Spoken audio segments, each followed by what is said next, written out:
So the first cause for rebirth in Dewachen is the having the realm of Dewachen in one's mind.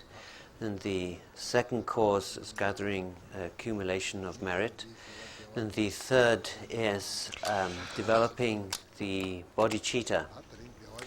And Rinpoche says that what he is teaching from is the Dewachen prayer composed by Karma Chame. So there is also the Amitabha Sutra, and that one could teach from. So the Amitabha Sutra is good to know, but the Amitabha Sutra is very long, and so that makes it difficult to carry around with you, and it makes the Amitabha Sutra makes your luggage heavier. And so Rinpoche came to the decision that he would teach from Karma Chame's Dewachen prayer, because it's quite short, and but also he thinks it contains also all the what is taught in the Amitabha Sutra. And Karma Chame himself says that his prayer, Dewachen prayer, is based on Amitabha Sutra and on the Sukhavati Sutra and on the Pundarika Sutra, White Lotus, which is the White Lotus Sutra, and on the Sutra of the Drumbeat of Deathlessness. So therefore, this Dewachen prayer is therefore I think a good text as a basis for teaching on Dewachen. And so Karma Chame said that his text is not written in a very scholarly manner, and it's not like a very well-written scholarly text. It's written in a very simple and straightforward way, and so the Karma Chame got given the nickname is called the Four Nas, Karma Chame, and nam is a particle in Tibetan, and which can mean to, at, in. And because when he starts off his first verse, he's saying at a point many worlds away, in the realm of Sukhavati and so on. But anyway, he ends up using the same particle na. He uses the particle na 4 times at the end of each verse. So this is this is not kind of very good writing. You repeat yourself. So that's in the first verse. So people started calling him, for na Karma Chame. So, so it's a very simple, but in the text, Karma Chame's text, so it's very simple and straightforward, and it has a great deal in it about development of bodhicitta.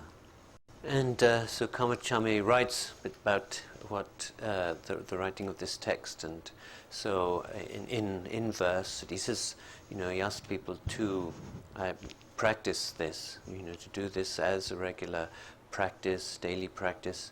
And he says that he wrote this with a bad hand, so his hand was hurting, so it was painful to write, but nevertheless he wrote this text, and so he wrote it with a bad hand, and the reason why he wrote it, even though his hand hurt, was that he thought it would be beneficial to many people.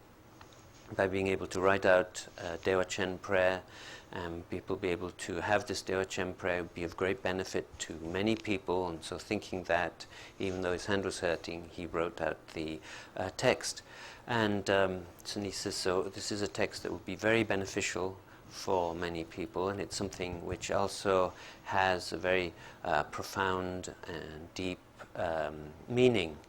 And he says that, so if you acquire this text, and then and if you please make a copy of it if you wish to, and lend it to other people, because it is something that will be of great benefit to others, that there is nothing more beneficial than this doing this practice of this Dewa-Chen prayer. And he says that it's like the root of all his own Dharma teachings.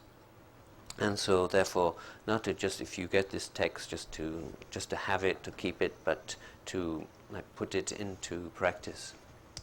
And then Kamachame says that this is from the sutra tradition, and because the teachings in Amitabha principally are in the sutras, like the Amitabha Sutra. So therefore, to do the Dewa-Chen prayer, one doesn't need to have a lung, the reading transmission. So one doesn't need to have either an abhisheka or a reading transmission to do this practice of the recitation of the Dewa-Chen prayer.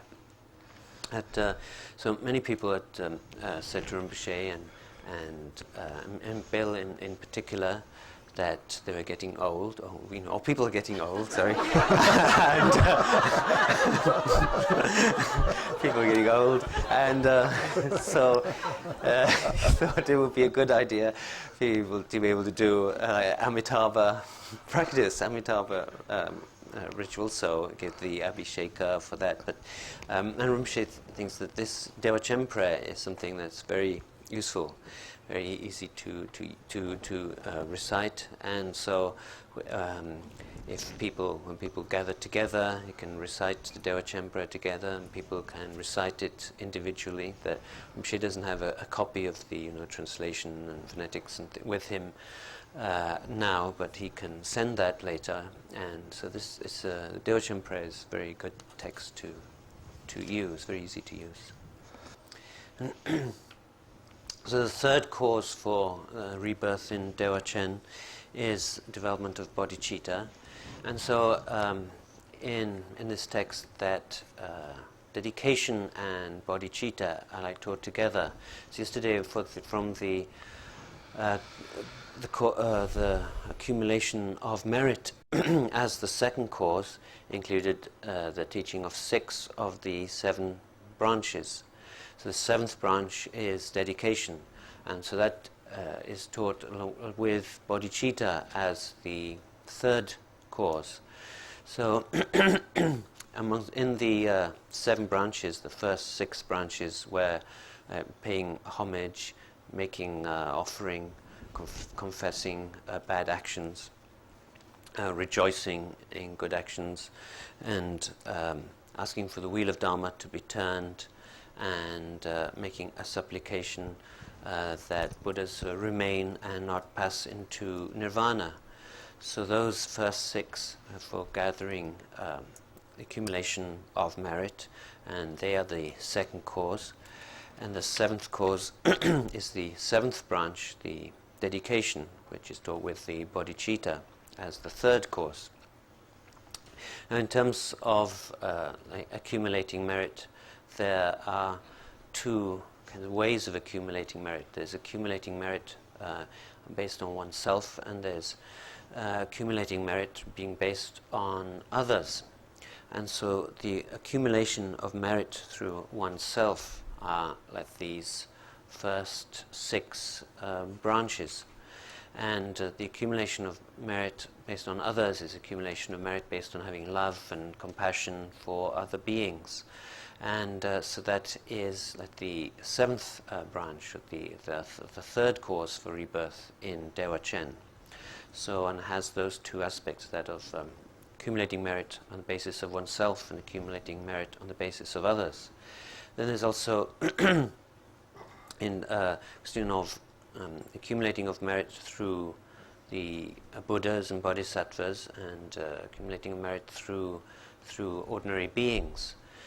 So the first 6 branches is accumulating merit on the basis of the Buddhas and Bodhisattvas. It does not really involve ordinary beings and beings who have suffering. But it's the 7th branch, that of dedication and of the development of bodhicitta, that is accumulation of merit on the basis of ordinary beings. So it's not directed towards Buddhas and Bodhisattvas, it's directed to ordinary beings in samsara who experience suffering. So, therefore, this seventh branch, or the third cause, is like the accumulation of merit, which is based on others, and from amongst Buddhas and ordinary beings, it is focused on ordinary beings. And as this is a wishing prayer that is focused on two things: a wishing prayer that's focused on ultimate result, and focused on temporary benefits. So there's that in terms of attaining like the supreme ultimate goal, and then also for wishing prayer for beings to be able to enter into the conduct of the bodhisattva as the temporary or relative benefit. And this is the ultimate goal, is the attainment of state of Buddhahood. So that is what the prayers is directed at. So in terms of dedication, one is dedicating the good karma that one has accumulated, such as the good karma that one has accumulated from paying homage, making offering, doing confession, rejoicing, and asking the wheel of Dharma to be turned, and making the supplication not to pass into nirvana. So this good karma is dedicated for an ultimate result, and for the temporary benefit. So, and they said that this prayer, which is based on ultimate benefit, it's said to be like shaking samsara from its depths. And what this means is, like, if one has a bottle of water, it's dirty water, and gradually this sediment kind of settles down to the bottom. And so in that way, in samsara, that there are beings who have their bad karma and their defilements and so on, and so it's like they're all sinking down to the bottom. And so through this prayer and through this dedication of merit, and through a prayer directed to final enlightenment of all beings, that it's like this gets shaken up, just like if you shake a bottle, then all the sediments at the bottom comes whirling up through the water and is dispersed. So in the same way that all the beings have sunk down with the defilements and suffering and so on in the bottom of samsara, that through the prayer they are like shaken loose, and they all come rising up out of the depths of samsara. So in that way one makes this prayer that all beings be liberated from their suffering, liberated from samsara, and gain the ultimate liberation. So it's the a wishing prayer for an ultimate result, and then there's the wishing prayer for the temporary results. And so this concerns both benefits for oneself and for others. So and it's to do with being able to engage in the conduct of the bodhisattva. And so, for example, for oneself, that there are benefits that one requires for oneself, so that oneself will be able to benefit other beings. So when he prays for a long life, and for health, and for physical strength. Otherwise, if one is in a bad condition and in a bad way, one won't be able to help others. So one prays that one will be able to help other beings, and that one's conduct will be a conduct that is involved with the Dharma, that is related to the Dharma and in harmony with the Dharma, and that one's thoughts and one's motivation will always be good and positive, and so that in that way one will be able to help other beings. And in terms of the benefit of other beings, one prays that one will be able to help to protect them. If there are people who have beings who have suffering, to be able to free them from suffering. If they have illness, to be able to free them from illness. If they have poverty, to be able to free them from poverty. If they have happiness, to be able to make them maintain that happiness and keep that happiness for a long time, or if they don't have the Dharma, to be able to provide them with the Dharma and to be able to help them to progress, so to become a companion or helper for beings, and so that one can help them to eliminate negative qualities they need to eliminate, help them to obtain the positive qualities that they need to obtain.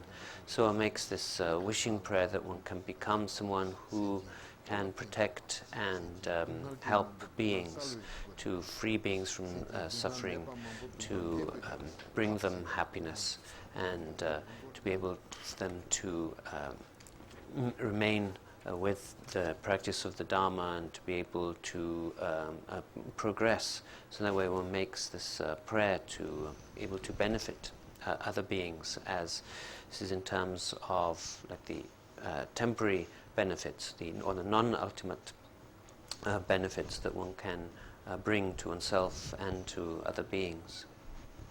So then, so there's this wishing prayer, but along with the wishing prayer, there's the teaching by Karmacharya on, good motivations. He wrote this text with this wish to be of benefit to beings, so he wrote it with very good motivation.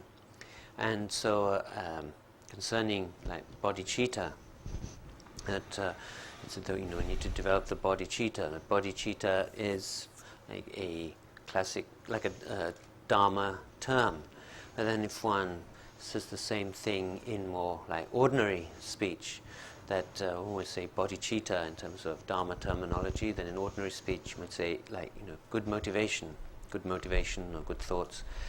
And this means just the one has good motivation or a very good motivation, really wishing to help other beings, and because so that one is free of any kind of negative thoughts, such as like envy that can arise in the mind, or the anger, or like maliciousness, the wish that to be able to cause harm to someone, or this kind of wish to speak unpleasantly to someone, the wish to upset someone, or then there could be the wish to harm someone. There could be like an aggression, this motivation to directly cause harm to someone else, and so on. And there are all kinds of different negative thoughts that can arise.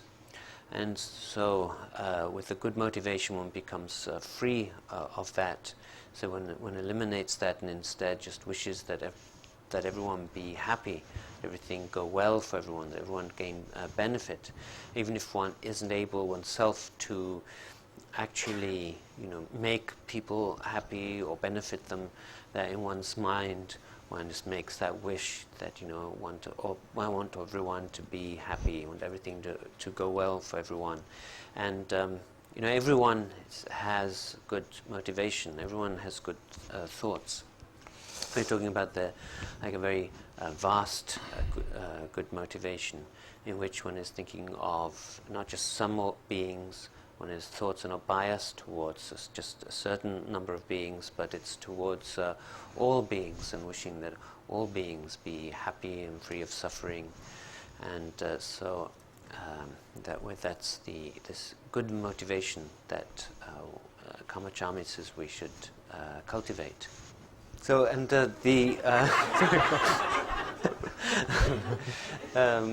so it said that the bodhicitta is something that needs to have these two corners, and one is compassion and the other is wisdom. So it needs to have these two things. So traditionally it said it needs to have these two corners.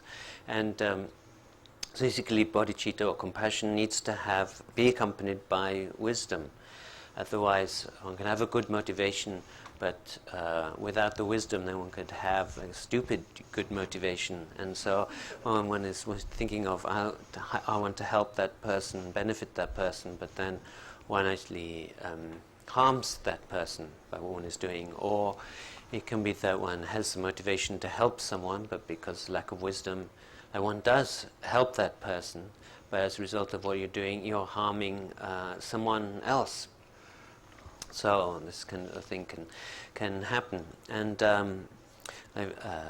for example, Rinpoche says he has a sister, and so the sister has a son, and she thinks the son is just wonderful, and she loves her son. She thinks he's the best, and so she wants to do whatever she can for him. So she's always telling him that you don't do this and don't do that, and you shouldn't do this. You're doing that wrong, and she's going on and all the time. So it becomes a real hassle for the son.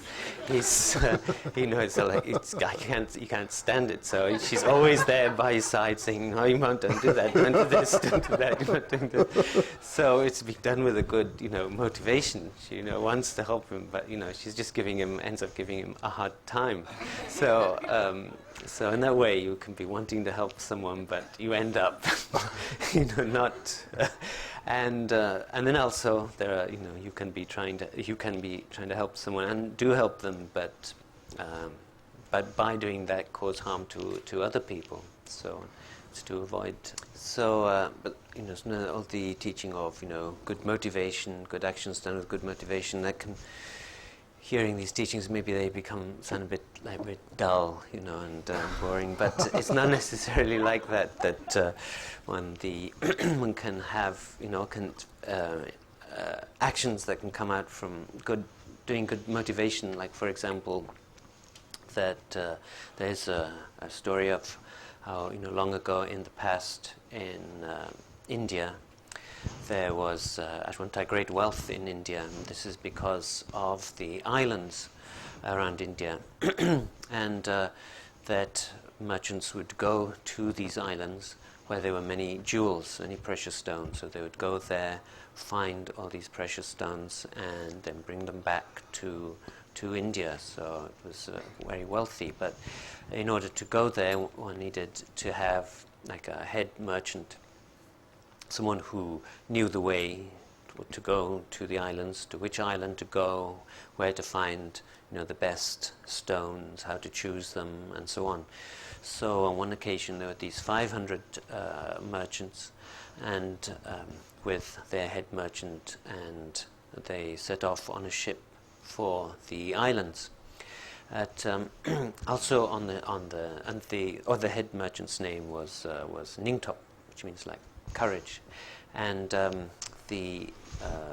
on this ship there was also someone who was kind of very wicked, very black mind, whose name was Minatungtung, and he really wanted to kill all of these merchants, and because he had so much anger in him, and he thought the way to do that, when the ship was out at sea, he would go down and make a hole in the bottom of the ship, and that would drown everyone, including himself, but he didn't care. He just wanted to kill everyone.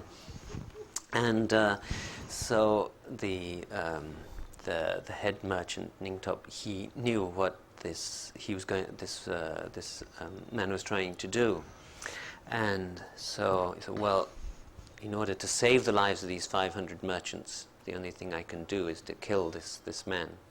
And to save them, to save their lives, and also to save this man from the bad karma he would accumulate from killing these 500 merchants. He came up to Minatungtung and hit him on the head with an axe, and which killed him. So he's saying, was this a bad action?